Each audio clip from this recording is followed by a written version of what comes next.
بسم اللہ الرحمن الرحیم۔ باب خیار الرؤیا، مکتوبہ رحمانیہ کا صفحہ نمبر 37 اور بشرا کا صفحہ نمبر 56۔ ومن اشترى شیئا، یہ خیار الرؤیا، پہلے خیار الرؤیت کو تھوڑا سا سمجھ لیں کہ خیار الرؤیا کیا چیز ہے۔ خیار الرؤیا، رؤیا کا معنی دیکھنا، خیار کا معنی اختیار، کہ میں نے زاہد کدھر گیا، میں نے زاہد کو کوئی چیز بیچی اور زاہد نے اس چیز کو دیکھا نہیں تھا، بن دیکھی اس نے مجھ سے وہ چیز خرید لی۔ ایسا ہوتا ہے، میں نے اسے کہا مثلا میرے پاس موٹر سائیکل کھڑا ہوا ہے، CD70 ہے، فلانا ماڈل ہے، اچھی کنڈیشن میں کھڑا ہے، تو میں آج کل اس کو سیل کر رہا ہوں۔ تو اس نے تھوڑا سا مجھ سے اور پوچھا، آپ نے کب خریدا، کیا ہے وغیرہ، کاغذات ہیں نہیں ہیں، سر پوچھنے کے بعد اچھا کہنے لگا کتنے کا دو گے، تو میں نے اسے وہیں سودا ڈن کر دیا، مثلا میں آپ کو 50,000 روپے کا دوں گا۔ ہمارا سودا ہو گیا، اس نے اس کو دیکھا تو ہے نہیں، یا بہت پہلے دیکھا تھا، اور یا پھر اس نے دیکھا نہیں، صرف مجھ سے اس کے اوصاف سن لیے، اس کے مطابق اس نے کہا ٹھیک ہے ان اوصاف والا موٹر سائیکل میں اتنے ہزار کے بدلے میں لیتا ہوں۔ تو اس کو کہتے ہیں با خیار الرؤیا، یعنی سودا ہمارا ہو گیا ہے، اس کو البتہ اختیار ہے، عقد لازم نہیں ہوا، لازم بئی معنی نہیں ہوا کہ یہ آدمی اگر واپس کرنا چاہے خیار رؤیت استعمال کرنے کی وجہ سے واپس کر سکتا ہے۔ فقہ حنفی کا مسئلہ یہ ہے، یہ چیز جو میں نے اس کو بیچی ہے اوصاف بتا کر، یہ عقد اس پر لازم نہیں ہوا، یہ دیکھنے کے بعد اس چیز کو واپس کر، رؤیت کا یعنی جب یہ رؤیت کرے گا، دیکھ لے گا، اس کو موٹر سائیکل کو آگے دیکھے گا، دیکھنے کے بعد اس کو اختیار ہے، چاہے تو رکھ لے اور چاہے واپس کر دے، بھلا اس کے وہی اوصاف ہوں جو میں نے بیان کیے تھے، کوئی خیانت بھی نہیں ہے، پھر بھی چونکہ اس نے دیکھا تو اب ہے نا چیز کو، اور کہ میں نہیں لیتا تو یہ جائز ہے۔ یہ ہے خیار رؤیت۔ یہ خیار رؤیت جس طرح مشتری کو ملتا ہے اسی طرح بائع کو بھی ملتا ہے۔ مزید مسائل آگے آ رہے ہیں، ابتدا میں صرف خیار رؤیت بتانا تھا کہ خیار رؤیت ہوتا کیا ہے، کہ چیز کو دیکھنے کا اختیار۔ اب دیکھیں باب خیار رؤیا۔ ومن اشترى شیئا، ایک آدمی نے کوئی چیز خریدی، لم یرہ، اس کو دیکھا نہیں تھا، ایسی چیز دیکھی نہیں تھی، فالبیع جائز، بائع جائز ہے۔ لم یرہ کے نیچے کیا لکھا ہوا ہے؟ نہیں، یہ قدرہ وغیرہ نہیں ہے، یہ ہمارے ہاں تو یہیں رحمانیہ میں بین السطور میں لکھا ہوا ہے، اور تمہارے ہاں بشرا میں یہ حاشیہ میں لکھا ہوا ہے۔ تو یہ لکھا ہوا ہے قدرۃ فی حقبۃ، ایسے نا، وزیت فی زکن، یہ سارے لڑکے ایسے غلط ہی پڑھتے ہیں، اسی لیے میں نے غلط پڑھ کے تمہیں سنایا ہے۔ وہ فرما رہے ہیں قدرۃن ہے، بولنا یہ بھی غلط ہے، اور یہ اس میں جو کہ اکثر لڑکے غلطی کرتے ہیں، اس لیے میں نے کہا کہ یہ بھی آپ کی توجہ دلا دوں۔ یہ لفظ ہے قدرۃ فی حقۃ، حقہ، قدرۃ فی حقۃ وزیت فی زکن، یہ عبارت یوں ہے، یہ اس نے اس کی مثال دی ہے، ایسی چیز خریدی جو نہیں دیکھی، جیسے مثلا جیسے درۃ فی حقۃ، جیسے برتن میں دودھ، سمجھیے، برتن میں دودھ، درہ دودھ کو کہتے ہیں، اور وزیت فی زکن، اور مشکیزے میں تیل۔ آپ سمجھیے، ایک برتن ہے، اوپر ڈھکن دیا ہوا ہے، اس کے اندر دودھ پڑا ہوا ہے، اس نے کہا یہ جو اس کے اندر دودھ ہے بھینس کا دودھ ہے، تو یہ میں نے آپ کو بیچا ہے 200 روپے کا۔ اس نے دیکھا تو نہیں، وہ ڈھکن اٹھا کے پھر دودھ وہ دیکھے گا۔ اسی طرح مشکیزے میں تیل، مشکیزے کا منہ باندھا، اس نے کہا اس کے اندر نا تیل ہے، یہ اتنے کلو ہے، میں نے آپ کو اتنے کا بیچا، یہ شیئا لم یرہ ہے، اس نے تیل نہیں دیکھا، دودھ نہیں دیکھا، ان کے اوپر سے برتن دیکھے ہیں، تو اس کو کہتے ہیں ایسی چیز جو دیکھی نہیں ہو، تو بیع فالبیع جائز، تو بیع اس کی جائز ہے۔ اچھا اب دیکھیں وَلَهُ الْخِيَارُ، اس کو لیکن البتہ خیار ملے گا، اِذَا رَآهُ إِنْ شَاءَ أَخَذَهُ بِجَمِيعِ الثَّمَنِ وَإِنْ شَاءَ رَدَّهُ۔ آج کا سبق بہت آسان ہے، کوشش کریں تھوڑا سا زیادہ ہو جائے۔ اس کو اختیار ملے گا جب دیکھے گا، اگر چاہے تو اس کو پوری قیمت کے بدلے میں لے لے، وَإِنْ شَاءَ رَدَّهُ، اور اگر چاہے تو اس کو واپس کر دے۔ یہاں کچھ باتیں بتانا ضروری ہیں۔ نمبر 1، اگر چاہے تو اس کو واپس کر دے۔ خریدار چیز دیکھنے سے پہلے کسی وقت بھی سودا ختم کر سکتا ہے، یہ بھی ایک مسئلہ ہے، لوگوں یہاں نہیں لکھا اگرچہ، یہاں تو یہ لکھا ہے کہ جب دیکھے اس کو ختم کر سکتا ہے۔ مسئلہ یہ ہے کہ اگر دیکھنے سے پہلے بھی ختم کرنا چاہے تو ختم کر سکتا ہے، کہ جی میں نہیں لیتا وہ، اور نیز سودا ختم کرنے کے لیے صرف بیع کو مطلع کر دینا کافی ہے۔ قاضی کی عدالت سے، جسے کہتے ہیں نا قضاء قاضی سے ختم کرانا ضروری نہیں ہے۔ خیار رویت کے ساتھ چیز لی تھی، بعد میں دیکھی بھی نہیں اور سودا ختم کر دیا، اور قاضی کو کبھی نہیں بتایا، صرف بیع کو اطلاع کر دیے، یہ کافی ہے، جیسا کہ کتاب المعاملات صفحہ نمبر 49 میں لکھا ہوا ہے۔ دوسری بات، کتاب المعاملات آپ کو دکھلائی تھی نا میں نے، کس کی ہے؟ ڈاکٹر عمران اشرف عثمانی، مفتی تقی صاحب کے صاحبزادے، اور کتاب المعاملات پوری تقی صاحب کی پڑھی ہوئی ہے۔ تقی صاحب کی تقریر میں لکھا ہوا ہے کہ میں نے ساری کتاب پڑھی ہے، گویا کہ تقی صاحب کی کتاب ہے، تو یہ مسئلہ اس میں لکھا ہوا ہے۔ نیز خیار رویت کے لیے کوئی مدت مقرر نہیں ہے۔ پیچھے خیالات کی مدت ہوتی ہے نا، اس کی مدت نہیں ہے، دیکھنے کے بعد جتنی مدت کے بعد ختم کرنا چاہے کر سکتا ہے۔ چیز دیکھ لی، اس کے بعد اس کے دیکھنے کے بعد جتنی مدت کے بعد ختم کرنا چاہے کر سکتا ہے۔ الا ان یستعملہ او یحدث فیہ عیبا او یقول رضیت بہ، ہاں اس کو استعمال کرنا شروع کر دے تو رضامندی کی علامت ہے، یا اس میں کوئی عیب پیدا کر دے، یا زبان سے کہہ دے جی میں راضی ہو گیا ہوں بس ٹھیک ہے اس پہ، تو پھر اس کو واپس نہیں کر سکتا، خیار رویت اس کا ختم ہو گیا۔ لیکن جو زیادہ مسئلہ اہم ہے وہ یہ ہے، انشاء ردہ میں یہ لکھا ہوا ہے کہ چیز دیکھنے کے بعد اس کی مرضی ہے، رکھنا چاہے رکھے اور نہ رکھنا چاہے تو واپس کر دے۔ یہ موجودہ زمانے میں تو ممکن ہی نہیں ہے اس پر عمل کرنا، قدیم زمانے میں تو پھر بھی ممکن ہے کہ آپ نے کسی آدمی سے کہا جی چلو آپ کی گائے میں لے لیتا ہوں، گھر گئے، آپ نے گائے دیکھی، دیکھنے کے بعد گائے ویسی تھی جیسے اس نے بتایا، آپ نے کہا میں نہیں لیتا، تو کوئی حرج نہیں، کوئی اور گاہک ڈھونڈ لے گا، کوئی اتنا مسئلہ نہیں ہے۔ آپ نے گندم کی بوری لی، اس نے کہا ہمارے پاس کھڑی گندم، میں نے کہا میں نے خرید لی، میں نے وہاں جا کر دیکھی، میں نے کہا یار میں نہیں لیتا، کوئی مسئلہ نہیں ہے۔ موجودہ جو تجارت ترقی کر چکی ہے اس میں تو اس پر عمل ممکن ہی نہیں ہے۔ میں نے یہاں سے بیٹھ کر آرڈر دے دیا ملیشیا میں، جو ہمارے بین الاقوامی کاروبار ہو رہے ہیں، میں نے آرڈر دے دیا، میں نے کہا یہ چیز اتنا کنٹینر بھیج دو، اس نے مجھے اس کی سارے اوصاف بتائے سب کچھ، وہ آرڈر یہاں پہنچتا ہے کراچی بندرگاہ کے اوپر، میں اس کو دیکھ کر کہتا ہوں جی میں نہیں لیتا، واپس لے دو، کتنا بڑا مسئلہ ہے۔ ہاں تجارت کو تو بس حالات بدل کے چکے ہیں۔ اسی طرح اور بڑے بڑے سودے ہو رہے ہیں، اگلے تو فون اٹھا کے بیٹھے ہیں کتنا آرڈر چاہیے کتنا آرڈر چاہیے، وہ چیزیں تھوڑی دکھلا رہے ہیں، ہم یہاں سے فون پہ کراچی سے آرڈر بک کرا رہے ہیں، لاہور سے آرڈر بک کرا رہے ہیں، اور وہ وہاں سے چیزیں بھیج رہے ہیں، اور میرے پاس جب یہ پہنچی میں نے کہا جی میں تو لیتا ہی نہیں، میں نے خیر رویت استعمال کیا ہے، تو یہ تو زندگی مشکل ہو جائے گی۔ اللہ رحم اللہ وجز اللہ خیرا الشیخ تقی العثمانی، انہوں نے فقہ البیوع میں لکھا ہے، وہ فرماتے ہیں کہ نہیں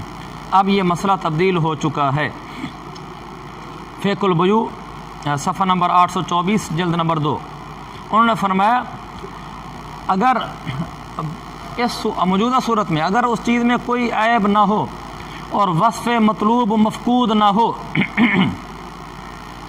اس چیز میں عیب نہیں ہے، جو وصف اوصاف بتائے گئے تھے وہ مفقود نہیں ہے، جو بتایا ویسی چیز ہے، تو بین الاقوامی تجارت جو اب چل رہی ہے تو اس میں پھر امام احمد کے قول پر فتویٰ اور عمل ہوگا، وہ یہی ہے کہ اگر وصف مطلوب مفقود نہ ہو تو مشتری کو محض رویت کی وجہ سے خیار حاصل نہیں ہوگا، اس کو چیز لینی پڑے گی۔ ایک دو امام احمد کا قول یہی ہے کہ چیز خیار رویت سے لے سکتے ہیں، لیکن جب چیز دیکھی ویسی تھی جیسے بتائی گئی تھی آپ واپس نہیں کر سکتے، تو فرماتے ہیں اسی پر فتویٰ ہوگا، اسی سے اب یہ حکم بھی نکل آیا۔ اس طرح تو یہ بھی بڑا مسئلہ ہے، ہم تو خیار رویت میں جیسے ہم نے کہا نا قدرۃ فی حقۃ و زیت فی ذکن، ہمارے جتنے کوکنگ آئل ہوتے ہیں سارے پیک ہوتے ہیں، ہم نے کون سے دیکھے ہوتے ہیں۔ اسی طرح جتنے ہماری چیزیں ڈبوں میں پیک ہوتی ہیں، صابن ہمارا ڈبے میں پیک ہوتا ہے، ریپر میں پیک ہوتا ہے، صابن نظر تو نہیں آ رہا ہوتا۔ ہم بازار سے جس چیزیں خریدنے جاتی ہیں بہت ساری چیزیں وہ ڈبوں میں پیک ہوتی ہیں، ہم ان کو خرید کر لاتے ہیں، اس کا مطلب یہ ہوگا کہ اس ڈبے کو کھولیں گے، اندر چیز دیکھیں گے، اور اس کے بعد میں کہوں گا میں نہیں لیتا۔ بین الاقوامی تجارت بھی چھوڑ دو، عمومی تجارت میں بھی تو جی میں نہیں لیتا اس، تو یہ تو بہت زیادہ مسئلہ خراب ہو جائے گا۔ اس لیے انہوں نے فرمایا ہے اس وقت فتویٰ اس پر ہے کہ اگر وصف مفقود، وصف مطلوب، وصف مذکور وہ مفقود نہ ہو تو پھر اس آدمی کو لینا ہوگا، وہ واپس نہیں کر سکتا، یہی حکم ہے۔ حضرت نے لکھا ہے العلب المعبأۃ عبأ یعبئ عین با حمزہ، پیک کرنا، العلب المعبأۃ ڈبے میں پیک شدہ چیزیں۔ حضرت نے سر بڑی مفصل گفتگو کی ہے، فقہ البیوع 374/1۔ اچھا آگے چلتے ہیں۔ البتہ یہاں ایک اشکال آپ کے ذہن میں آنا چاہیے یا آ رہا ہوگا کہ ہم کہہ رہے ہیں کہ ایک آدمی نے ایسی چیز خریدی ہے جو اس نے دیکھی نہیں ہے، چیز کراچی پڑی ہے، کہیں پڑی ہے اور سودا جائز ہے، اور پیچھے آپ پڑھ چکے ہیں کہ ایسی چیز کی بیع ناجائز ہے جو چیز معدوم ہو۔ ایک آدمی نے آپ کو ایسی چیز بیچی جو اس کے پاس ہے ہی نہیں، آپ کو بیچ دی، اور ہم نے کہا بیع ناجائز ہے، چیز تو ہے نہیں تو ہم نے بیچی کیسے ہے؟ اور یہاں ہم کہہ رہے ہیں کہ چیز نہیں ہے، چیز تو وہیں ملیشیا میں ہے، چیز تو وہیں کراچی میں ہے، اور اس نے بیٹھ کے سودا ادھر ہی کر دیا کہ میری گاڑی کھڑی ہوئی ہے کراچی میں، تو وہ گاڑی میں آپ کو بیچتا ہوں، میں جا کر آپ کو بھیج دیتا ہوں۔ تو میں نے خرید لی، تو ہم نے کہا نا بیع جائز ہے، فالبیع جائز، حالانکہ گاڑی کہاں ہے؟ معدوم ہے۔ تو یہ ایک اشکال ہو سکتا ہے، اگرچہ یہ کوئی اتنا اشکال نہیں ہے، اس کو شبہ کہہ لیں یا طفلانہ اشکال کہہ لیں، تاہم اشکال تو بنتا ہے۔ اس کا جواب یہ ہے، ایک ہوتا ہے معدوم اور ایک ہوتا ہے غائب، ان میں فرق ہے۔ معدوم چیز کی بیع جائز نہیں ہے، غائب چیز کی بیع جائز ہے۔ لم یرہ کے اندر وہ چیز موجود ہے، معدوم نہیں ہے لیکن غائب ہے۔ معدوم میں یہ ہوتا ہے کہ چیز معدوم ہے، اس کی میں مثال دیتا ہوں آپ کو، معدوم اور غائب کی۔ میں نے ایک گاڑی ابھی خریدی نہیں ہے، میری ملک میں نہیں ہے، میں گاڑی کا مالک ہی نہیں ہوں، گاڑی میرے پاس موجود ہی نہیں ہے۔ میں نے اسے یہ کہا کہ یار فلاں سے میں گاڑی خرید رہا ہوں، لیکن میرا تو چونکہ رینٹ اس کا کام ہے اور شو روم کا کام ہے، تو میں وہ گاڑی لے کر آؤں گا، میں نے آگے بیچنی ہے۔ تو اس نے کہا یار وہ گاڑی بڑی مجھے پسند ہے، تم اس سے لے لو، وہ میں تم سے لیتا ہوں۔ تو ابھی تک میں خود اس گاڑی کا مالک نہیں ہوا، میں نے خریدی تک نہیں، لیکن میں نے اسے بتایا کہ آج شام تک میں خرید لوں گا انشاءاللہ۔ تو اس نے کہا یار مجھے بیچ دو، تم کسی اور کو نہ دینا۔ تو میں نے اسے ابھی اس کے ساتھ سودا کر دیا، میں نے کہا چلو یار وہ گاڑی 10 لاکھ کی تیری ہو گئی، سودا ہو گیا، جس کو بیع کہتے ہیں، ایجاب و قبول ہو گیا، سودا تام ہو گیا۔ یہ میں نے معدوم چیز بیچی ہے کہ جس کا میں خود ابھی تک مالک نہیں، میرے پاس چیز موجود ہی نہیں، یہ بیع بالکل ناجائز ہے۔ دوسری ہے بیع چیز گاڑی میری اپنی ہے، وہ کراچی میں کھڑی ہے، یہاں میرے پاس نہیں ہے، لیکن میرے پاس موجود ہے، البتہ وہ غائب ہے، نظر نہیں آ رہی، تو اس کی بیع جائز ہے۔ وہ تو میری مملوک ہے اور موجود بھی ہے، صرف یہ کہ آنکھوں سے اوجھل ہے، سمجھ گئے فرق اس کو؟ تو لہذا معدوم چیز جو ابھی تک آپ کی اپنی ملک میں نہیں ہے، آپ کے پاس ہی نہیں ہے، اور آپ نے اس کو سودا کر دیا، یہ ناجائز ہے، بیع فاسد ہے، گناہ ہے۔ تو ایسے موقع پر پھر کیا کرنا چاہیے؟ بعض دفعہ ضروری ہوتا ہے، جیسے وہ کہتا ہے یار مہربانی کرو گاڑی مجھے بیچنا، میں کہتا ہوں یار یہ شریعت میں جائز نہیں ہے، وہ کہتا ہے یار جب تو لے کر آئے گا پھر کوئی اور گاہک پہنچ جائے گا، تو نے اسے سودا کر دینا ہے، تو میری گاڑی رہ جائے گی۔ تو اب ایسے موقع پہ دکاندار کا بھی دل کہہ رہا ہوتا ہے کہ یار گاہک ملا بیٹھا اور گاہک بھی چاہیتا ہے، صحیح ریٹ بھی دے دے گا، دوسرا گاہک پتہ نہیں کیسے ملے، بیچ ہی دوں، اور گاہک بھی چاہ رہا ہے یار مجھے گاڑی مل جائے تو اچھی ہے، گاڑی بڑی اچھی ہے۔ تو ایسی صورت میں کیونکہ جو مجھ سے لینا چاہ رہا ہے وہ قسطوں پر لے گا، میں ڈیلر ہوں، میں نقد سے لے کر آؤں گا، وہ کہتا ہے تم نقد لے لو، مجھے قسطوں پر دے دینا۔ اب الغرض یہ کہ گاہک بھی چاہ رہا ہے، بیع بھی چاہ رہا ہے کہ سودا یہ ہو جانا چاہیے، لیکن شریعت کہہ رہی ہے کہ نہیں ہو سکتا، کیونکہ معدوم گاڑی کی بیع ہے۔ اس کا طریقہ کیا ہے؟ وعدہ بیع کر لے، میں وعدہ بیع کر لوں، میں اسے کہہ دوں ٹھیک ہے جو گاڑی میں اسے خریدوں گا، اور میرا آپ سے وعدہ ہے کہ میں آپ کو یہ 10 لاکھ 20 ہزار روپے جو ہم آپس میں ریٹ کرنا چاہیں ابھی سے ریٹ کر لیں، جو لے دے کرنا ہے کر لیں، تو تکرار کرنی ہے کر لیں، نہیں یار اتنا نہ کرو، کم کرو، یار یوں کرو، جیسے ہوتا ہے، جیسے سودا بک رہا ہو، ایسے کر کے آخر میں عقد کیا کریں؟ جب لے دے کر رہے ہیں تو وہ تو بھاؤ تو ہو رہا ہے، مساومہ ہو رہا ہے کہ نہیں اتنے کی چیز نہیں ہونی چاہیے، اتنے کی ہونی چاہیے، گاڑی اتنے کی تو نہیں ہے، کچھ پیسے اور کم کرو، یہ بھاؤ تو کر لیا۔ بھاؤ تو کرنے کے بعد اب یہ نہ کہ ٹھیک ہے یہ گاڑی اتنے کی میری ہو گئی، وہ یہ نہ کہے، اور میں یہ نہ کوئی اتنے کی گاڑی تیرے لیے ہو گئی، سودا ہمارا ہو گیا، میں یہ کہوں ٹھیک ہے اچھا میاں 10.5 لاکھ سے شروع ہوئے تھے، 10 لاکھ 20 پہ آ کے بات ختم ہوئی، میں نے اسے کہا ٹھیک ہے میں آپ سے وعدہ ہو گیا کہ یہ گاڑی میں آپ کو 10 لاکھ 20 ہزار روپے میں بیچوں گا، کل وعدہ ہو گیا، میں نے بیع تو نہیں کی۔ جب کل کا دن آئے گا تو شرعاً میں پابند ہوں اس کو گاڑی بیچنے کی، لہذا اور وہ مجھ سے وعدہ کر لے کہ میرا آپ سے وعدہ ہو گیا کہ گاڑی میں آپ سے لوں گا، کیونکہ میں وعدہ کروں وہ نہ کرے کل وہ کہ میں لیتا ہی نہیں ہوں، تو میرا تو گاہک ٹوٹ گیا۔ وہ مجھ سے وعدہ کر لے، میں اس سے وعدہ کر لوں، کل آ کر دونوں سودا کر لیں اس کو اسی پیسوں پر، پیسے بھی کم و بیش نہیں کر سکتے، اس لیے کہ وہ مجھے کہے گا کل آپ نے وعدہ کیا تھا، وعدے کی خلاف ورزی کر رہے ہیں، اور وعدے کی خلاف ورزی گناہ کبیرہ ہے۔ یہ ایک حل ہے ان تمام مشکلات کا جہاں ایک بائع یا مشتری یا دونوں کسی جگہ بیع کرنا چاہتے ہیں لیکن وہاں کوئی شرعی عارضہ پیش آ رہا ہے جس کی وجہ سے نہیں کر سکتے، تو اس کو وعدہ بیع کر دیا کریں، اگلے دن اسی وقت پر اسی ریٹ پر وہ چیز بھیج دیا کریں۔ چلیں، ہاں ایسے موقع پر ایڈوانس بھی لے سکتے ہیں، ہاں یہ سوال کو نظر کہ وہ چاہتا ہے جی 10 لاکھ 20,000 مجھے اس میں اتنا لاکھ روپے دے دو، بھی 50 روپے دے دو، لیکن یہ اس کی قیمت کا حصہ نہیں ہوگا، یہ یاد رکھو، یہ ادھار ہوگا۔ وہ اس کو کہے جی اچھا مجھے کوئی 50,000 دے دو، یا وہ کہے لاکھ روپیہ دے دو، وہ کہے جی اچھا پھر ایسے ہے میرے پاس لاکھ روپیہ رکھوا دو، یہ ہے ادھار ہی، یہ اس کی ثمن نہیں ہے، ایک دن کے لیے مجھے ادھار دے دو لاکھ روپیہ، تو وعدہ کر لیا اور ایک دن کے لیے 1 لاکھ روپیہ ادھارا لے لیا اسے، کہ کل ہم کر لیں گے، اور کل آپ نے آ کر اسے سودا کرنا ہے، اور کل یہ بات میں بتاتا جاؤں، آپ نے اس کے لیے ہی 10 لاکھ 20 میں گاڑی بیچی، اور ادھر سے جب آپ گاڑی لینے کے لیے گئے آپ کا خیال تھا کہ وہ گاڑی ملے گی 9.5 لاکھ، مجھے 70,000 بچ جائے گا، آپ گاڑی لینے کے لیے گئے اور آپ کو وہاں گاڑی ملی 10 لاکھ کی، اور آپ نے اس لیے لے لی چلو 10-20 کی تو نکلتی ہے، تو 20 تو پھر بھی بچتا ہے، اور آپ نے گاڑی لے لی، یہاں آئے اور اس آدمی نے گاڑی نہیں لیا، اگلا آدمی جو آپ کے پاس 1 لاکھ روپیہ رکھوا گیا تھا ادھار کی مد میں، 1 لاکھ روپیہ رکھوا گیا تھا، اور وہ گاڑی نہیں لینا چاہتا، وہ کہتا جی میں تو گاڑی نہیں لیتا، اور سودا تمہارا ہوا نہیں تھا، چلو وعدے کی خلاف ورزی صحیح، لیکن میں نہیں لیتا، اور چونکہ سودا نہیں ہوا میں نے آپ کو سامان ابھی تک نہیں دی، تو آپ میرے کوئی پیسے بھی مجھ سے نہیں مانگ سکتے، کس چیز کے پیسے دو، وعدے کی خلاف ورزی کی ہے نا، کوئی آپ کی سامان تو نہیں کھا گیا، اب یہ تو پھنس جائے گا بیچارہ۔ اس کا حل کیا ہے؟ اس کا حل یہ ہے کہ یہ دیکھے کہ بازار میں گاڑی کتنے کی بکے گی، اگر تو گاڑی بکتی ہے نا اس نے 10 لاکھ کے لیے، گاڑی تھی 9.5 کی، لیکن اس نے 10 کی اس لیے لے لی، میری 10-20 کی تو بکتی ہے نا، اس کو بھی سمجھ آ رہا تھا 10 کی مہنگی لے رہا ہوں، لیکن باہر میرا سودا ہو چکا ہے، تو اس نے گاڑی کسی اور کو بیچی، اس گاہک نے تو لی نہیں، اور وہ گاہک اسے لے گیا 9.80 کی، کھینچ کھونچ کے 20,000 کے اس کو نقصان ہو گیا نا، یہ 20,000 روپیہ اسے وصول کر سکتا ہے۔ یہ مولانا اعجاز احمد صمدانی صاحب نے لکھا ہے، ان کی کون سی کتاب ہے؟ ڈاکٹر اعجاز احمد صمدانی، جو بینکنگ کے اوپر ان کو بڑا کام ہے، بڑے معروف آدمی ہیں، پھر کسی نے تعارف کراؤں گا ان کا، بڑے معتبر آدمی، ان کو تقی صاحب کا دائیں بازو کہا جاتا ہے۔ ان کی کون سی کتاب پڑھی تھی میں نے، میرے پاس لکھا ہو گیا، اعجاز احمد صمدانی صاحب کی کتاب ہے اعجاز احمد صمدانی، نہیں میں نے اس کے نا شروع میں مجھے یاد پڑتا ہے، میں نے اس کے شرح و رموز میں لکھا ہوا ہے کہ یہ اعجاز احمد صمدانی صاحب کی کتاب کا نام یہ ہے، اللہ کرے مجھے مل جائے تو ٹائم بھی تھوڑا ہے۔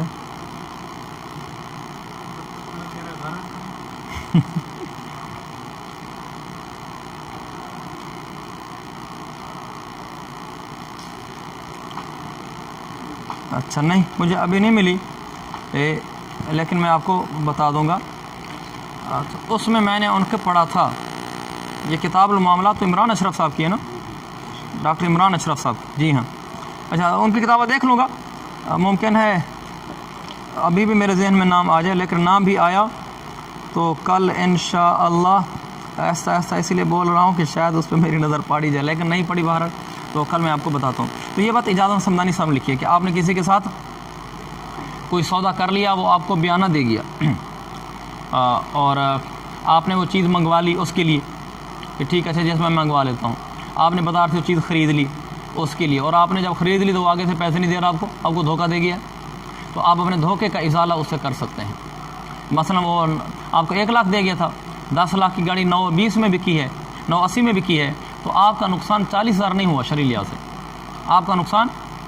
20,000 ہوا ہے، لہذا آپ اس کے 1 لاکھ میں سے 20,000 اٹھا سکتے ہیں، تو جی آپ کی وجہ سے میرا نقصان ہوا ہے، ورنہ یہ میری چیز کا نقصان نہیں ہونا تھا، مثلا اگر آپ نہ لیتے تو میں نے وہاں گاڑی 10 لاکھ کی خریدنی ہی نہیں تھی۔ اسی طرح کوئی چیز آدمی ایک لے کر آیا، ایک آدمی نے کہا میرے لیے فلاں چیز تم منگا لو اور میں تم سے وہ خریدوں گا، اس نے اس کے لیے اس کو چیز باہر سے آرڈر کروا لی، باہر ملک نہیں کہیں سے بھی چیز منگوا لی، اور جب چیز آ گئی اس آدمی نے اس سے خریدی نہیں وہ چیز جس ریٹ پہ یہ وعدہ کر گیا تھا، اب اس نے کسی اور کو بیچی تو وہ نقصان میں گئی، جتنا اصلی نقصان ہوا نا اس کی، وہ اصلی نقصان اس سے وصول کر سکتا ہے، اوپر والا نہیں کر سکتا۔ مثلا 10,20,000 کے لحاظ سے نقصان وصول نہیں کرے گا، 10 لاکھ کے لحاظ سے وصول کرے گا، 20,000 اس کا نقصان ہوا ہے۔ دیکھو باتیں کافی لمبی ہوگی، سطر ابھی ایک ہی ہوئی ہے۔ یہی مسئلہ ہے کہ اگر تھوڑے سے خارجی مسائل بتائیں جو میں بات ضروری سمجھتا ہوں، کہ میں چاہتا ہوں صرف آپ کو نفس کتاب نہ آئے، کتاب کے ساتھ ساتھ کچھ سمجھ بھی آ رہی ہو، عملی زندگی میں حلال حرام کی پہچان بھی ہو رہی ہو، مجھے بھی پڑھانے کا پورا ثواب ملے، کیونکہ تو میں یہ نیت کرتا ہوں، ہدایت ثالث پڑھاتے ہوئے ہر سال آپ سے بھی نیت کری تھی شروع میں، خود بھی نیت کرتا ہوں، میں کہتا ہوں یا اللہ میں اسی لیے پڑھا رہا ہوں کہ میں لڑکوں کو حلال حرام بتاؤں گا کہ یہ چیز حلال ہے یہ حرام ہے، یہ بتانے پہ انشاءاللہ مجھے ثواب ملے گا کہ شریعت کی حلت و حرمت کے احکام بتائے، خود بھی عمل کروں گا۔ آگے چلیں میں وقال شافعی، امام شافعی نے فرمایا لا یصح العقد اصلا۔ اچھا یہ بتا دوں، فقہ البیوع اور ہدایہ ثالث ان میں زمین آسمان کا فرق ہے۔ یعنی کوئی لڑکا اگر یہ کہے نا جی میں ہدایہ ثالث نہیں پڑھتا، میں فقہ البیوع پڑھ لیتا ہوں، مثلا کوئی اس کا ذوق شوق اٹھ جاتا ہے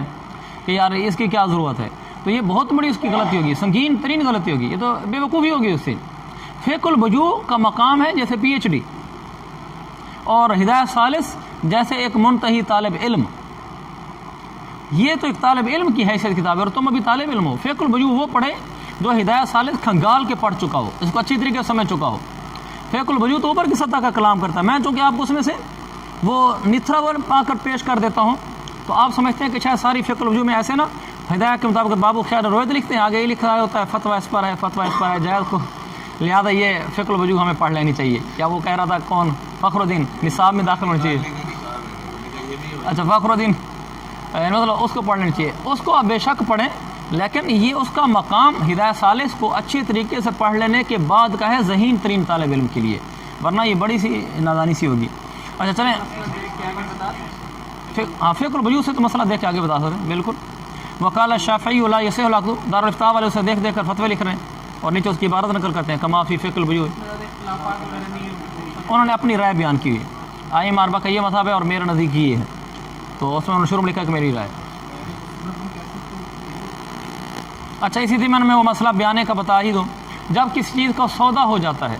اور اس کا بیانہ لے لیتے ہیں، مثلا سودا واقعی ہو گیا، میں نے اپنی کوئی چیز حقیقی بیچ دی اور اس آدمی نے وہ چیز اٹھانی تھی، سودا ہو گیا تھا، اس کے بعد بیانے کا دینے کے بعد ہمارے ہاں جو عرف چل رہا ہے، لیکن آپ کے ہاں بھی یہی ہوگا، سارے اسی عرف کے لوگ ہیں، کہ مثال کے طور پر میں نے آپ کو بیچی ہے گاڑی اور آپ نے بیانہ مجھے دے دیا 1 لاکھ روپیہ، 9 لاکھ روپیہ آپ کل دیں گے اور مجھ سے گاڑی وصول کر کے لے جائیں گے۔ یا پلاٹ ہے، پلاٹ میں نے آپ کو بیچ دیا، آپ نے 1 لاکھ دے دیا، 9 لاکھ دیں گے، پلاٹ اپنے نام انتقال کروائیں گے۔ یہ طریقہ چل رہا ہے کہ وہ پیسے پورے کر دیتا ہے پھر چیز لے جاتا ہے۔ اب چل کیا رہا ہے آگے؟ آگے یہ چل رہا ہے کہ میں نے 1 لاکھ روپیہ اس سے لے لیا اور گاڑی ابھی میں نے اپنے پاس رکھی ہوئی ہے، بھائی باقی 9 لاکھ دے گا تو گاڑی دوں گا، معقول بات ہے، سمن دے گا تو ابھی وصول کرے گا۔ لیکن ہو یہ رہا ہے کہ اگر میں کل اس کو گاڑی نہیں دیتا، میں مکر جاتا ہوں، اس لیے کہ مجھے کوئی اور اچھی پارٹی لگ گئی، اچھا گاہک مل گیا، تو اس صورت میں میرے لیے کیا حکم ہوگا؟ اور اگر وہ مکر گیا، کل وہ کہتا ہے کہ یار دفع کرو، یہ جو پلاٹ مجھے مل رہا ہے 10 لاکھ کا، 10 لاکھ کا میں خرید کے لایا ہوں، 1 لاکھ دے آیا ہوں، یہ میں بڑا نقصان کر کے لایا ہوں، کہ میں 10 لاکھ کا لے گیا تو 6 لاکھ کا بھی نہیں بکنا، جی تو میں جو اس نے لوٹ لیا، یا اس کے پاس پیسے نہیں ہو سکے، تو انہوں نے کہا جی میری گنجائش ہی نہیں رہی، 80 لاکھ کا سودا کیا تھا، میرے پاس پیسے نہیں ہو سکتے۔ تو ہمارے عرف یہ چل رہا ہے کہ اگر میں بائع سودا کرنے سے مکر جاتا ہوں، میں اس کو گاڑی نہیں دیتا، میں کہتا ہوں جی میں نہیں دیتا گاڑی، تو پھر ہمارا عرف یہ ہے کہ میں اسے 1 لاکھ بیانہ لے چکا ہوں نا، تو 2 لاکھ واپس کروں گا، ڈبل واپس کروں گا، ایسے ہے نا عرف؟ ہاں یہ عرف ہے ہمارے ہاں، ڈبل واپس کروں گا، اور وہ اس کا حقدار ہے لینے کا عرفی لحاظ سے، وہ پنچایت ڈال کے مجھ سے پیسے وصول کر سکتا ہے۔ اور اگر وہ مکر جاتا ہے، 1 لاکھ وہ دے گیا، باقی پیسے وہ نہیں دے سکتا، گنجائش نہیں ہے، یا نہیں دینا چاہتا، وہ خریدنا نہیں چاہتا، وہ کہتا ہے میں چیز ہی نہیں خریدنا چاہتا، میرا 1 لاکھ واپس کرو، تو عرف کا مسئلہ یہ ہے، عرفی مسئلہ، شرعی مسئلہ نہیں، کہ اس کا 1 لاکھ ہضم، وہ 1 لاکھ میرے پاس ہوگا، میں پیسے نہیں دوں گا، میں مکروں گا بائع تو میں ڈبل کر کے واپس کروں گا، اور اگر وہ مکر جائے گا، اپنی بات سے ہٹ جائے گا، تو پھر جو دے چکا ہے وہ پیسے ختم۔ یاد رکھو اس شرعن بالکل ناجائز اور حرام، اس لیے کہ جو گاڑی میرے پاس کھڑی ہے، سودا کیا اس لیے، میں نے اس کے لیے منگائی تو نہیں تھی، میں کچھ میرا نقصان ہو رہا ہے، میرا فلاں ہو رہا ہے، میں نے اس کو گاڑی بیچ، جس نے کل آ کر مجھے پیسے دینے تھے وہ پیسے نہیں دے سکا، میرا مبی میرے پاس موجود ہے، وہ سمن نہیں دے چکا، یہ اس کی وعدے کی خلاف ورزی ہے، کہ سودا کر لینا بھی ایک وعدہ ہے، اس کا اس کو گناہ ملے گا۔ میں اس کا 1 لاکھ روپیہ ضبط نہیں کر سکتا، مجھے واپس کرنا ہوگا۔ میں پیسے تو کسی چیز کے عوض میں رکھے جاتے ہیں شریعت میں پیسہ جب کوئی عقد ہوتا ہے تو کسی چیز کے عوض میں آتے ہیں، یعنی اس کا کوئی سبب ہوتا ہے، یا ہدیتاً آتے ہیں، یہ جو 1 لاکھ ہے میرے پاس، یہ ہدیتاً تو ہے نہیں، یا میراث میں پیسہ آتا ہے، یہ میراث بھی نہیں ہے، یا عقد معاوضہ ہوتا ہے، کوئی چیز لین دین ہوتی ہے، میں نے کیا چیز اس کو دی ہے جس کے بدلے میں 1 لاکھ لیا ہے، کوئی چیز نہیں پائی جا رہی، تو یہ پیسہ میرے لیے حلال کیسے ہوا ہے؟ پیسے آنے کے شریعت کے اسباب ہے نا، ہبتاً آیا ہوگا اور وہ میرے پاس میراثاً آیا ہوگا، وہ عقد معاوضہ کے طور پر آیا ہوگا کہ کچھ چیز دی ہوگی، میں نے کوئی پیسہ لیا ہوگا، کوئی سبب نہیں پایا جا رہا، میں 1 لاکھ روپیہ کیوں رکھ رہا ہوں، کس بات کا رکھ رہا ہوں، لہٰذا مجھے لاکھ واپس کرنا ہوگا۔ اور اسی طرح اگر میں کل مکر جاتا ہوں، میں گاڑی نہیں دیتا، وہ مجھ سے 2 لاکھ لیتا ہے، 1 لاکھ تو اس کا حق بنتا ہے لے جائے، دوسرا لاکھ مجھ سے کس بات کا لے رہا ہے وہ دوسرا والا 1 لاکھ کیا میں ہبتاً دے رہا ہوں، کیا میں ارثاً دے رہا ہوں، میراث کے طور پر دے رہا ہوں، یا میں نے اسے کوئی چیز لی اس کے بدلے میں 1 لاکھ دے رہا ہوں، کوئی چیز سبب نہیں پایا جا رہا، تو 1 لاکھ مجھ سے کیوں لے رہا ہے وہ؟ لہذا چونکہ آگے اس کا کوئی عوض بدل یا اس کا کوئی شرعی سبب نہیں ہے، لہذا اس کے لیے مجھ سے 2 لاکھ کی شکل میں اضافی 1 لاکھ وصول کرنا ناجائز ہے، اور میرے لیے اس کا 1 لاکھ کھا جانا یہ بھی ناجائز ہے۔ بس آگے چلتے ہیں انشاءاللہ یہ مسائل آپ کو عرف میں باہر میں فائدہ بھی دیں گے۔ جو جی ہاں جو شروع میں وہ لیتا ہے وہ 1 لاکھ اس کے پاس اگر سمن کا جز بھی بنایا جائے تو سمن تو مبی کے عوض میں ہوتا ہے، جب مبی اس کے پاس گیا نہیں تو سمن کیسے رکھ رہا ہے؟ اچھا امام شافعی رحمہ وقال الشافعی رحمہ اللہ، امام شافعی فرماتے ہیں لا یصح العقد اصلا لان المبی مجهول، امام شافعی فرماتے ہیں خیار رویت والعقد تو بالکل درست نہیں ہے کیونکہ مبی مجهول ہے۔ مجهول کیسے ہے کہ مجھے تو پتہ نہیں نا کہ مبی کون سا ہے، کہاں ہے، کیسا ہے، مجھے تو کچھ نہیں پتہ، تو اس لیے مبی کے مجهول ہونے کی وجہ سے نظر نہیں آ رہا نا، وہ گاڑی ملتان کھڑی ہوئی ہے، لاہور کھڑی ہوئی ہے، پتہ نہیں کھڑی ہے کہ نہیں کھڑی ہے، کدھر ہے کدھر نہیں ہے، تو چونکہ مبی مجهول ہے لہذا سودا بالکل ٹھیک نہیں ہوا۔ والانا ہماری دلیل یہ ہے کہ قولہ آپ صلی اللہ علیہ وسلم کے قول من اشترى شیئا لم یرہ فلہ الخیار اذا رآہ، جس آدمی نے ایسی چیز خریدی جس کو اس نے دیکھا نہیں تھا تو اس کو خیار ہوگا جب اس کو دیکھے گا، حدیث بالکل واضح ہے۔ دیکھو ہمارے پاس دلیل نقلی ہے اور امام شافعی کے پاس دلیل عقلی ہے، ایسا ہو جاتا ہے۔ وَلِأَنَّ الْجَهَالَةَ بِعَدَمِ رُؤْيَةِ لَا تُفْضِي إِلَى الْمُنَادَى، دوسری بات وہ امام شافعی کی دلیل کا جواب ہی بن جاتی ہے، جو انہوں نے کہا تھا نا مبی مجهول ہے، ہم نے کہی ہے جہالت بعدم رؤیا نہ دیکھنے کی وجہ سے جو جہالت آ رہی ہے یہ مفضی الی النزاع نہیں ہے، کیوں؟ اس میں خیار موجود ہے نا، جب ما وجود الخیار، خیار موجود ہے تو مفضی الی النزاع، جھگڑا کل کیسے ہوگا؟ اس کو خیار موجود ہے نہیں لینا چاہے گا، نہیں لوگا، لأنه لو لم يوافقه، کیونکہ اگر یہ چیز موافق اس کو نہ ہوئی دیکھنے کے بعد یردہ تو وہ مشتری اس کو واپس کر دے گا، کہ جی میں نہیں لیتا جی، فصارا یہ ایسے ہو گیا کچہالت الوصف فی المعین المشار الیہ، یہ ایسے ہو گیا کہ جیسے کوئی چیز معین ہو، دیکھی جا رہی ہو اور اس کی طرف اشارہ کیا جا رہا ہو اور اس میں وصف مجہول ہو، اس کا حکم بالکل ایسے ہو گیا جیسے مثال کے طور پر نیچے حاشیے میں لکھا ہوا ہے بیان اشترا ثوبا مشارا الیہ، کپڑا دیکھ رہا ہے اس نے کہ یہ والا کپڑا تھا، دیکھ بھی لیا، معین ہو گیا، مشار الیہ بھی آ گیا، لیکن اس کے عدد گز معلوم نہیں ہے، یہ نہیں پتا کہ اس کو گز وصف ہوتا ہے نا، اس کے وہ گز معلوم نہیں ہے کہ اس کے کتنے گز ہیں، لیکن کپڑا نظر آ رہا ہے تو اس کی بیع جائز ہوتی ہے،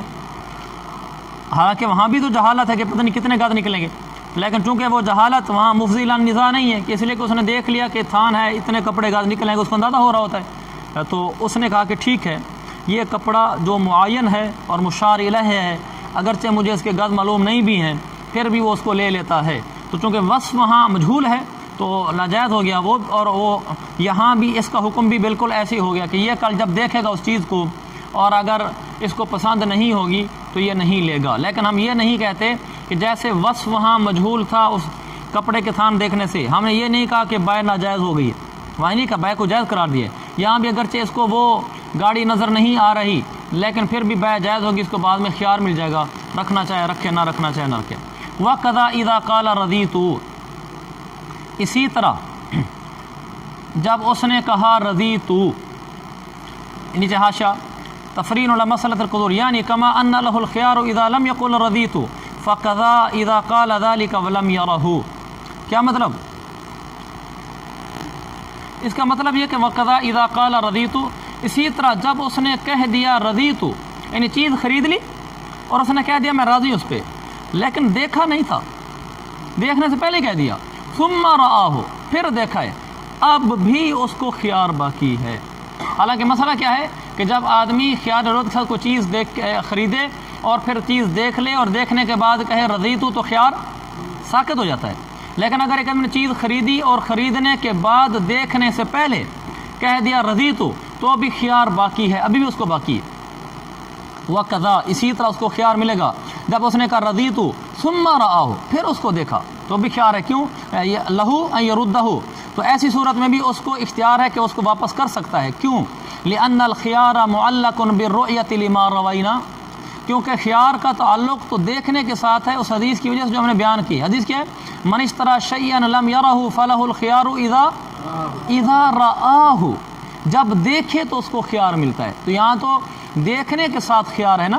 تو یہ ابھی جس جگہ اس نے رضیتو کا، یہاں تو دیکھا ہی نہیں، تو خیار کا تعلق تو دیکھنے کے ساتھ تھا، لہذا جب دوبارہ دیکھے گا تو حدیث کے مطابق جب دیکھے تو اس کو خیار ہے۔ تو اگرچہ وہ دیکھنے سے پہلے کہہ چکا ہے رضیتو، لیکن جب دیکھے گا پھر اپنا خیار استعمال کرے گا تو حدیث کی وجہ سے ہم اس کے خیار کو قبول کریں گے۔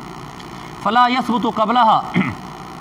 چونکہ خیار معلق کی رویت کے ساتھ ہے، لہذا جو چیز کسی چیز کے ساتھ معلق ہو وہ ثابت بھی اسی وقت ہوتی ہے جب وہ چیز پائی جائے۔ جو چیز جس چیز کے ساتھ معلق ہو جب وہ چیز پائی جاتی ہے تو یہ چیز پائی جاتی ہے، لہذا جہاں پر خیار معلق ہے رویت کے ساتھ، لہذا جب رویت پائی جائے گی تو خیار پایا جائے گا نا، اور رویت سے پہلے تو خیار نہیں ہوگا، یہی مطلب ہے فلا یثبت الخیار قبل رویتی،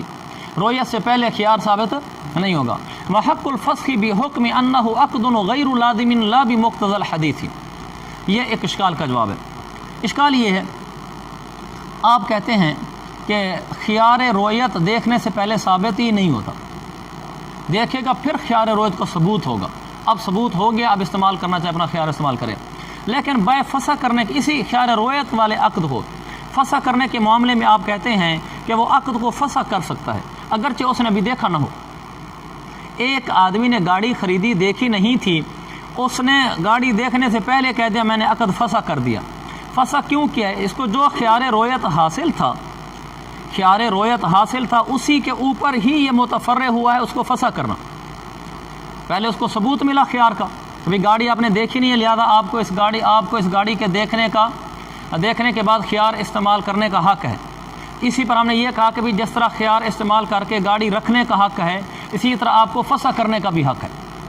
اور جب فسخ کرنے کا حق اسی خیار کی وجہ سے آ رہا ہے تو پتہ چلا کہ فسخ حکم بھی وہی ہونا چاہیے جو خیار کا ہونا چاہیے، اور خیار کا یہ ہے کہ جب گاڑی دیکھتا ہے پھر ملتا ہے تو فسخ کا حق بھی تو اسی پر متفرع ہونا چاہیے، اور ادھر آپ یہ مسئلہ بیان کرتے ہیں کہ نہیں فسخ تو پہلے بھی کر سکتا ہے،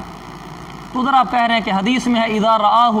جب دیکھے گا پھر خیار ثابت ہوگا اب استعمال کرے گا، خیار ثابت ہونے پر ہی تو فسخ آگے متفرع ہوتا ہے، تو یہاں فسخ تو گاڑی دیکھنے سے پہلے آپ لگا دیتے ہیں، تو اس سے معلوم ہوا کہ پھر چیز کو دیکھنے سے پہلے خیار رویت بھی ملنا چاہیے۔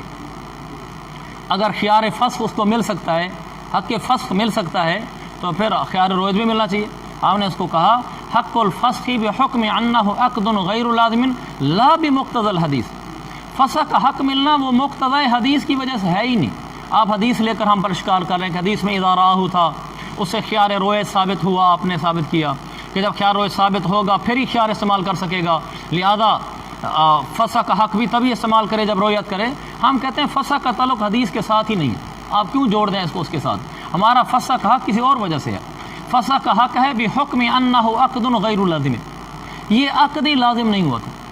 ایک چیز ابھی لازم ہی نہیں ہوئی، میں نے شروع میں بتا دیا تھا خیار رویت کی وجہ سے عقد لازم نہیں ہوتا، اس لیے کہ وہ اس کو ختم کر سکتا ہے، تو ایک چیز ابھی لازم ہی نہیں ہوئی، جو چیز لازم نہیں اس کو فسخ کر دیا، بس یہ تو کوئی اشکال ہی نہیں۔ ایک چیز آپ پر ابھی لازم ہی نہیں ہوئی، آپ نے اس کو کہا چونکہ میرے اوپر تو لازم ہی نہیں لیا تھا میں اس کو نہیں لیتا، تو آپ کو اشکال کرے گا، اشکال تب ہوگا یہ تو آپ پر لازم ہو چکی ہے، اب آپ کیوں نہیں لیتے؟ تو عقد غیر لازم تھا اس کو اس نے فسخ کر دیا ہے، اس لیے فسخ کیا، اس میں مقتضی حدیث کا تعلق نہیں ہے۔ دوسری بات ہمارے پاس اور بھی دلیل ہے، اشکال یہ بھی ہو رہا نا کہ رضیتو اس نے کہہ دیا دیکھنے سے پہلے تو وہ غیر معتبر ہے، ایسے نا، اور اگر اس نے فسخ تو کہہ دیا تو وہ معتبر ہے۔ وہ کہتے ہیں یہ کیوں؟ ہم نے کہا والی ان الرضا بالشیء قبل العلم باوصافه لا يتحقق، باوصافه ہی علم کے متعلق ہے، کسی چیز کے اوصاف کا علم حاصل ہونے سے پہلے اس چیز سے رضامندی کا اظہار کرنا یہ تو متحقق ہی نہیں ہو سکتا۔ آپ یہ کہیں جی میں فلاں گاڑی پر راضی ہوں، آپ کو اس گاڑی کے ابھی اوصاف ہی معلوم نہیں ہوئے، کہاں؟ قبل العلم باوصافه، ہاں ٹھیک ہے، میں نے کہا بی اوصاف متعلق ہے علم کے، اور ہو ضمیر کا مرجع ہے شیء، کسی چیز پر راضی ہونا اس چیز کے اوصاف کا علم حاصل ہونے سے پہلے ثابت نہیں ہوتا، یعنی آپ جب کہتے ہیں نا کہ میں فلاں چیز پر راضی ہو گیا ہوں، راضی ہونے کا مطلب یہ کہ اس چیز کے اوصاف مجھے معلوم ہیں اور مجھے وہ پسند ہیں، ٹھیک ہے میں راضی ہوں۔ راضی کا تو مطلب یہ ہوتا ہے کسی چیز پہ راضی ہونے کے لیے اس چیز کے اوصاف کا علم میں آنا ضروری ہوتا ہے، پھر ہی آدمی راضی ہوتا ہے نا، ایسے کیسے راضی ہوتا ہے؟ فلا یعتبر قولہ رضیت قبل رؤیتی، لہذا دیکھنے سے پہلے اس کا قول رضیت معتبر نہیں، کیونکہ رضیت تقاضا کرتا ہے اس بات پر کہ میں جس چیز کے لیے رضامندی کا اظہار کر رہا ہوں اس کے اوصاف مجھے معلوم ہے، لہذا میں ان پر خوش ہوں، میں ان پر راضی ہوں، میں ان پر مطمئن ہوں۔ تو جب ایک چیز کے اوصاف ہی معلوم نہیں ہوئے تو اس سے پہلے کیسے کہہ دیا کہ میں ان اوصاف پر مطمئن ہوں، راضی ہوں؟ معلوم ہی نہیں ہوئے، لہذا کس چیز کے اوصاف معلوم ہونے سے پہلے ان پر اطمینان کا اظہار کرنا اور رضیت کہنا یہ تو متحقق نہیں ہو سکتا، ہو ہی نہیں سکتا۔ بخلاف قولہ رددت، برخلاف رددت، رددت کو مطلب میں یہ چیز نہیں لینی، جس چیز کو آپ نے لینا ہی نہیں ہے آپ نے رد کیا ہے اس کے اوصاف کا معلوم ہونا ضروری بھی نہیں۔ جس چیز کو آپ نے لینا ہے اس پر آپ کہیں گے میں اس پر مطمئن ہوں، اوصاف معلوم ہو گئے۔ ایک چیز آپ نے لینی ہی نہیں، آپ نے کہا فسخت رددت، تو اس کے لیے تو ضروری نہیں ہے کہ آپ کو پہلے اوصاف معلوم ہو پھر آپ کہیں جی میں نے نہیں لینا۔ آپ ویسے کیسے جی میں نے چیز ہی نہیں لینی، وہ کہ جی بڑی اچھی، کہا میں نے لینی ہی نہیں ہے بس۔ لہذا رضیت رویا سے پہلے کہنا یہ لغتاً بھی ثابت نہیں ہو سکتا کہ رضیت ہوتا ہے کہ چیز اوصاف معلوم ہو پھر اطمینان کا اظہار کرنا، اور وہ ہو نہیں سکتا۔ اور جو رددت ہوتا ہے اس کے لیے کسی چیز کے اوصاف کا معلوم ہونا ضروری نہیں ہوتا، اوصاف معلوم ہوئے بغیر بھی آپ اس کو رددت کا رد کہہ سکتے ہیں جی میں نے رد کیا، میں نے نہیں لینا۔